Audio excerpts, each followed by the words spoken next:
Bienvenue dans la deuxième partie de l'Hypertest Roadster Midsize Highside.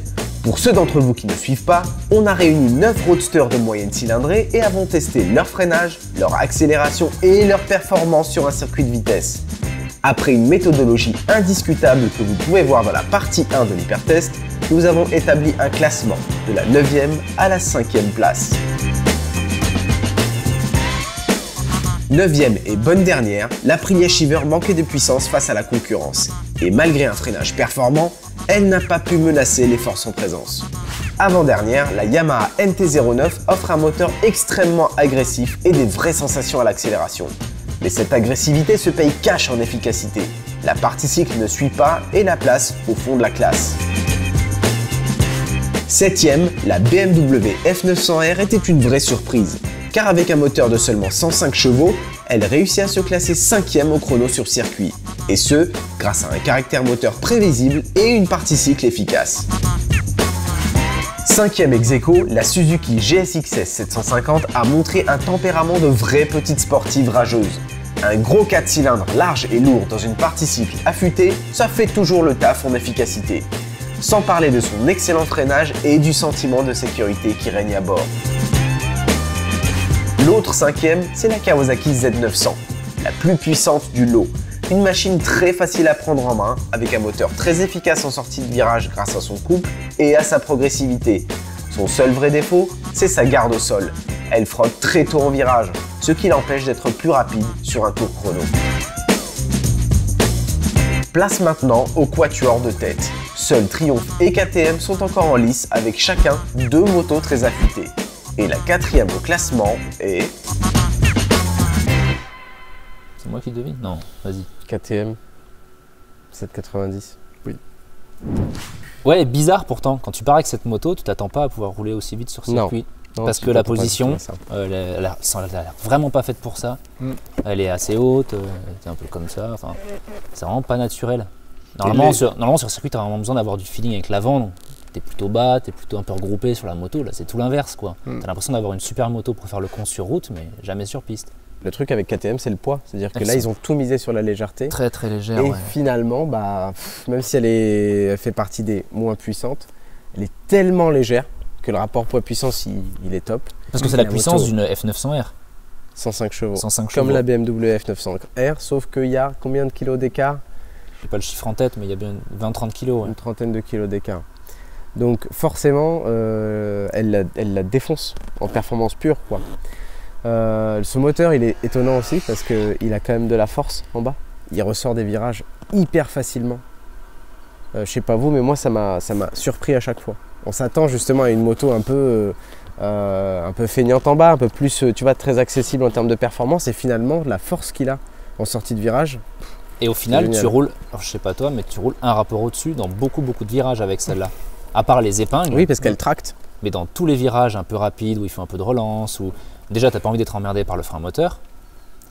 Et puis surtout, ouais, t'es un rapport au-dessus. Au lieu d'être en 2, t'es en 3. Au lieu d'être en 3, t'es en 4. C'est ça. Et elle y va, quoi. Elle est top. Ah ouais. Le shifter downshift fait partie quand même des trucs qui l'aident aussi. Ouais.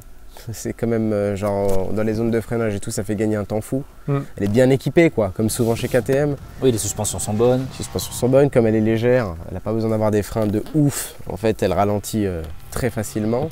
En tout cas, oui, et puis il y a un feeling bizarre quand même au frein. Pas beaucoup de mordant, mais quand même genre beaucoup de puissance après. Tu vois, genre une fois que tu commences à freiner, il n'y a pas grand chose et après t'en as plus. Un peu chelou, ouais.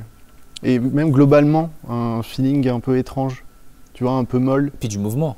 Ouais. Du mouvement sur cette moto. Ouais, mais alors. Mais du mouvement relativement contrôlé malgré tout. Et c'est là que tu veux en venir, je pense. Oui, c'est ça. Parce que les suspensions sont bonnes, parce que la géométrie est cool. Je pense pas que les suspensions soient si bonnes. Par contre, c'est du mouvement sur une moto légère. Donc forcément, c'est du mouvement qui te dérange un peu moins parce que moins d'inertie. Et t'es quand même en confiance quand même quand ça bouge. Et surtout, elle rentre tellement facilement en virage que tu te dis, même s'il se passe un truc après, j'arriverai quand même à rejoindre le point de corde. Et elles ont ce truc quand même, elle et sa grande sœur, la 890, d'être sur le papier accessible, mais dans leur caractère, leur manière de marcher, je trouve qu'elles ne s'adressent pas quand même à des débutants. Faut être doux en fait sur la moto. faut être doux, ça demande quand même un petit peu d'expérience pour être exploité, je trouve. Mais quand c'est le cas, putain, c'est rapide. Parmi toutes celles qu'on a essayées nous aujourd'hui, les 2 KTM, c'est celles avec lesquelles j'étais le plus rapidement dans les chronos, dans mes chronos rapides. Sans trop forcer. Question de confiance. Sans trop forcer, et puis, le petit détail, mais dans cette catégorie ça joue, malheureusement c'est con, mais la garde au sol. Ouais. Voilà, t'arrives et d'un coup, en fait, tu mets de l'angle, tu vas la chercher, tu vas la chercher. Tu peux resserrer une trajectoire, en fait, ça frotte pas. Bah oui, parce que c'est tout de suite équivalent à de la vitesse de passage en courbe. Donc ça, c'est des secondes qui tombent toutes seules.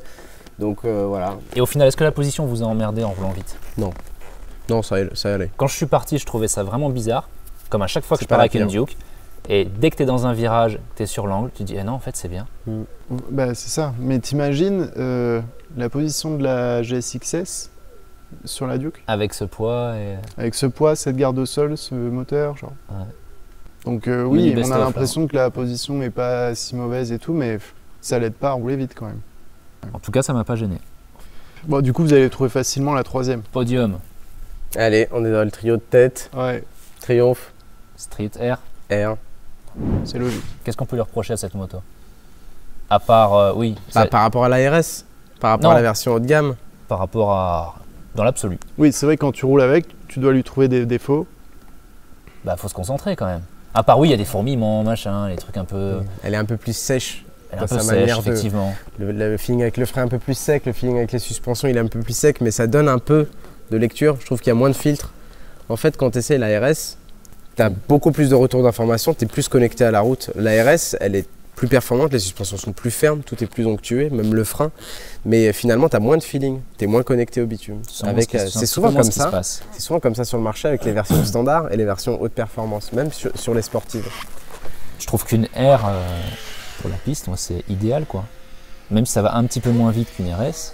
Je trouve qu'en sensation de pilotage et tout, c'est vachement cool une R. Ah oui, en sensation pure. Oui, oui. Et petit détail, parce que ok, la RS puis c'est 2300 balles fait de quelques moins, chevaux de plus, mais chevaux, moi j'ai senti que la R était moins creuse que la RS. C'est-à-dire que je trouvais qu'elle ressortait mieux des virages, la R, que la RS. Parce que la RS, la puissance est plus haut perché. Oui, mais c'est pas grand-chose.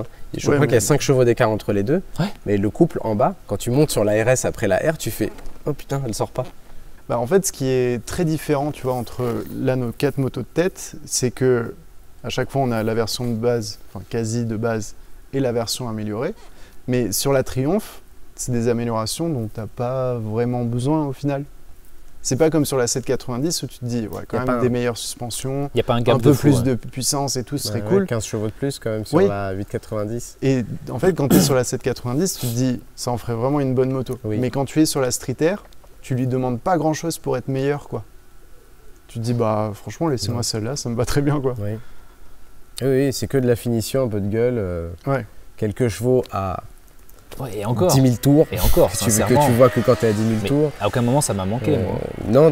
Même dans la ligne droite, à aucun moment ça m'a manqué. Excellente moto, vraiment. Super sensation de pilotage. En fait, c'est à ce moment-là de la journée, quand j'ai essayé celle-là, j'ai commencé à me sentir bien parce que je me suis dit, ok, enfin un truc qui est prévu pour ce qu'on fait aujourd'hui. Oui, et puis du feeling sur circuit, quoi. Ouais, du feeling, une bonne position, de la stabilité, de la confiance, parce que le circuit ici, il faut dire ce qui est, le bitume il est très vieux, on n'a pas beaucoup d'adhérence, on a pris exprès des pneus route sport pour niveler aussi. C'était pas rassurant sur beaucoup de machines, le manque d'adhérence. À partir du moment où on a commencé à monter sur les Triumph, enfin moi personnellement, je me sentais tout de suite beaucoup plus sécure en fait, connecté au bitume, ce que j'avais pas senti sur les motos d'avant. Et en fait, il y a beaucoup de changements d'angle ici. Tu es tout le temps en train de faire comme ça, comme ça, comme ça, comme ça. Et je trouve que c'est pas les plus agiles d'un angle à l'autre, mais elles te donnent tellement confiance que tu peux genre forcer. En fait, t'hésites moins à les violenter. Ouais, et tu te dis, bon là c'est bon, je la jette, et elle bouge pas. Et en fait, c'est comme ça que moi c'est comme ça que j'ai fait mes chronos au final. Parce que en fait, quand tu es sur le changement d'angle, tu la jettes et tu sais exactement où la roue va être dans 10 mètres. Ce qui n'arrive absolument pas avec une Shiver ou avec une MT-09. Une MT-09, tu sais, tu tournes à gauche, tu sais pas si elle va pas tourner à droite, tu en sais rien. T'as le doute. T'as le doute. Alors qu'effectivement la Street, juste l'effort de la mettre sur l'angle, tu sais qu'elle va aller là-bas précisément. Et ça, quel confort quand t'es dessus. Ça, puis ce moteur où Moi, j'ai mis quelques tours à savoir s'il fallait que je roule un rapport au-dessus, un rapport en dessous.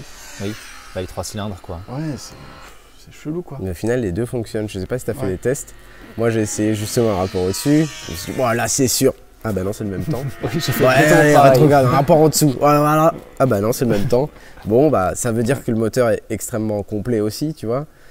Qu'il n'est pas abusé en frein moteur quand tu es en sur-régime. Qu'il est. Il y a ce qu'il faut d'allonge, malgré tout. Il y a ce qu'il faut d'allonge. Ouais, il allonge. Mm. C'est ça qui est cool. Vraiment, ouais, super surprise et Ouais. chouchoute. Il nous reste la Street RS et la Duke 890R. Bon, déjà, c'est pas vraiment une surprise. Avant de venir, on savait que ça allait jouer entre les deux. Ouais. Sur les rapports poids-puissance, d'ailleurs, c'est elle qui se tire la bourre. Moi, je pense que c'est la KTM qui gagne. C'est la KTM qui gagne. Pourquoi ce serait la KTM qui gagnerait, par exemple? C'est une tempête cette moto, qu'est-ce que putain, c'est une Elle est vraie ouf, hein. tempête, hein. Ouais. Ça marche fort. Hein. Ouais. On y reviendra après, mais oui, c'est. Donc la deuxième, c'est la la Street RS. Street RS à rien de la Street R. Bah, au chrono, 4 dixièmes. C'est que Chrono dalle. Hein. moyen. Chrono moyen, 4 dixièmes. C'est bien que sûr. dalle. Hein. Et. Enfin, c'est que dalle. Mais c'était Bah, à peu près. dans l'absolu, quand tu vois la différence de prix, c'est que dalle. Vraiment. Et en accélération, bah, sur le 1000 mètres départ arrêté, la R a été 1 dixième plus rapide. Donc ça montre bien qu'à 1 dixième près, c'est les mêmes. Donc quand tu vas mettre le billet pour acheter la RS, bah faut un peu se poser la question, quoi. Du coup, est-ce qu'il vaut pas mieux acheter une R et avec le billet, tu équipes un peu ta R?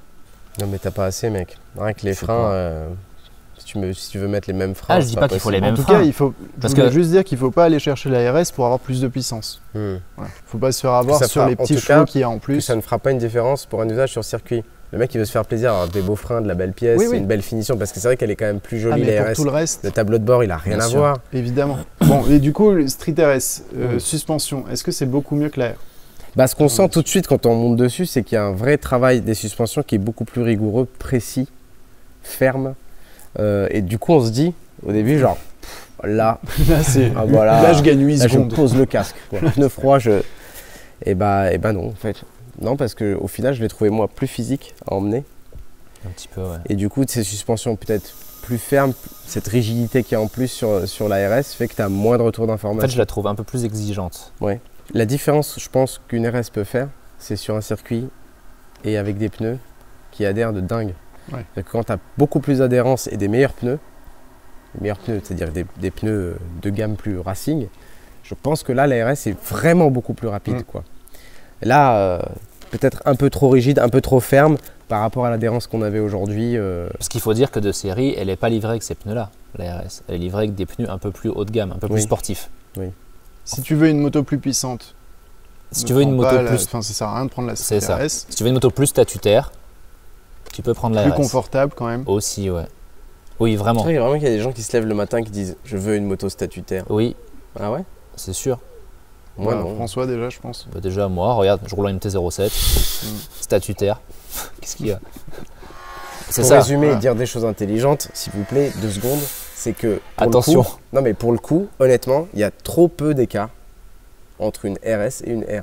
C'est-à-dire que même Triumph, genre en sortant les deux, avec un écart de prix de 1500 € je crois, 2003.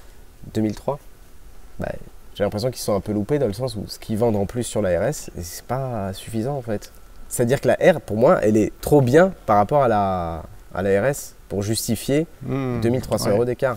Et donc la bonne affaire chez Triumph, c'est plutôt la Street R, Ah, mais c'est l'affaire du siècle, d'après moi. je trouve. Vraiment. C'est celle que je prendrais en tout cas. Et après Ouais, moi j'irai aussi. chez Turnbike pour qu'ils me rajoutent des faux. Et qui te Parce prennent qu'à moi, il me fait pas 2300 payer. balles. Mais non, moi il me fait pas payer. Ah putain, t'as de la chance. toi. Genre, il te fait pas payer. Plus maintenant. Ah ouais. Avant oui, cher. Je prenais cher. Je Peut-être payais qu'il plus te que fait- les autres. Peut-être qu'il te fait Maintenant. pas payer maintenant. Mais tu Attends vas un peu. payer un Attends, je jour. vais prendre une facture de fou un jour. Ouais. Bref, passons sur la grande gagnante. Donc la KTM Il en reste une, donc, 890 Duke. C'est une surprise avant que tu montes dessus. Ouais. Parce que tu Dès t'attends à avoir une pars de Duke. là, Tu t'attends à avoir une c'est Duke genre que tu tu fais ta connais. première axel et Ouais. tu te dis mais qu'est-ce qu'ils ont fait? Oui. Ouais. Qu'est-ce qu'ils ont fait sur ce moteur? C'est- Ah, c'est démoniaque. Hein. bah, Bon, ouais. c'est cylindré.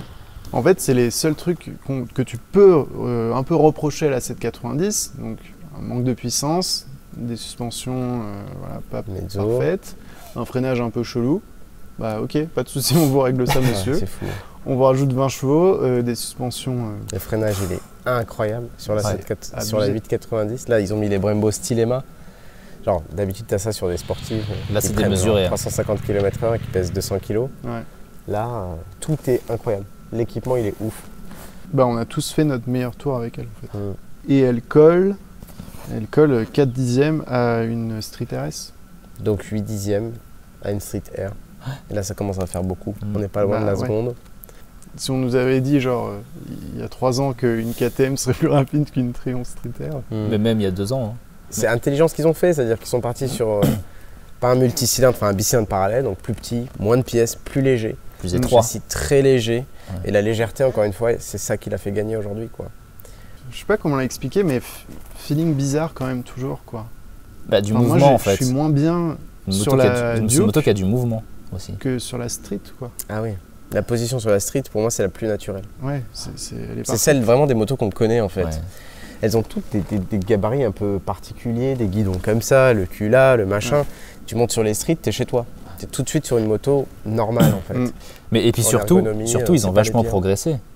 Parce qu'avant, il n'y avait pas ce. C'est Ah oui. devenu naturel, franchement, je trouve, les Duke maintenant. Oui, tu prends une 690. Ah ouais. Tandis que là, la 890, ça devient ultra naturel. Puis le moteur, il marche tellement en bas. Il marche aussi en haut. C'est la seule qui levait sur les changements d'angle. Oui. C'est pas Ouais. possible normalement. Pas Ça, dans c'est un cette démon. catégorie, C'est quoi. un démon. Non. Ça peut pas arriver. Non, le seul défaut que je lui trouverais, enfin, je lui ai trouvé moi, mais c'est pas des trucs qui ont été dérangeants en fait, qui font peur. C'est oui, effectivement, il y a du mouvement plus que sur une street Mm. et cette position. Voilà. Mais pour tout le reste, Mais elle s'adresse plus à des pilotes expérimentés que les Triumph, je trouve. parce qu'elles sont plus piégeuses. Il y a cette Plus de mouvement. facilité qui me dérange un peu chez elle parce que en fait, ça va tout de suite vite. Et quand ça va vite, il faut savoir s'en occuper un petit peu, quoi. Dernière question, si vous devez en prendre une. On la paye ou on la paye Ouais, pas voilà, c'est ça. C'est-à-dire, tu la vends ou tu la En donnes. prendre. La Prendre. prendre. C'est-à-dire ce soir, on rentre avec. Oui, faut on a rentrer. on a On peut en personne. prendre deux. Bah, Si comment le mec tu il me fais donne pour- ça, j'ai pris ça. Non, moi je prends la Deux, Duke. deux. Moi je prends la Deux. Duke, je prends la Duke.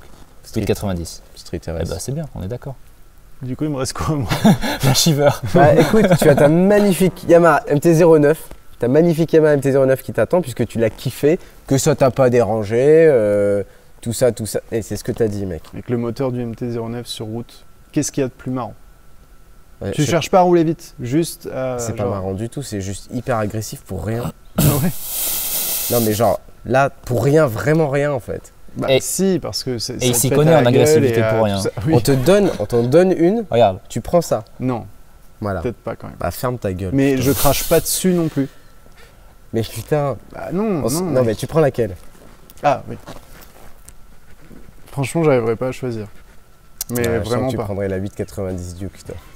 Bah ouais, vas-y, 8,90. Ouais, Parce que légère et. Parce voilà. que t'es un kéké, c'est tout, voilà. Truc orange fluo dégueulasse là. Non, parce qu'elle est peut-être Elle est rapide. pas orange. Peut-être Ah, il n'y a pas d'orange là? Bon, moi Street RS, toi 8,90. Attends, Hmm. tu prends la RS? Oui. Bah, on me la donne. Mais si je devais l'acheter Ah. acheter avec mon argent, ça serait la R. Eh, pas fou. Bon, on est d'accord sur un truc. Putain, si on devait payer notre moto, ce serait une Triumph Street R. Pour une fois qu'on est d'accord sur quelque chose. Pas trop s'habituer non plus. Ça risque de pas durer.